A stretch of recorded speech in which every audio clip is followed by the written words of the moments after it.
Hi, my name is Keith. I'm a machine expert with USACLEAN for over 11 years, and this is the x20BT from floorcare.biz. In this video series, I'm going to show you some general maintenance that you can do yourself to help minimize the cost and need of sending a service tech. So if you need to replace your suction hose, super simple. This is how you do it. Take it off your squeegee assembly. And now we're going to lift open the recovery tank, just like that. Now, this top one right here is your suction hose. Just pull it out of the tank like that and lift the hose up. Now to replace it, get your new hose, shove it back down there, and put it right back in the hole. Close your lid, come back down to your squeegee assembly, and reattach it there. And you're done.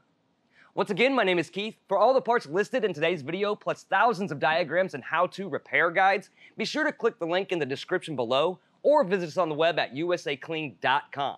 Now, if you like what you watch, go ahead and hit that like button and subscribe for future videos. Stay safe and thanks for watching.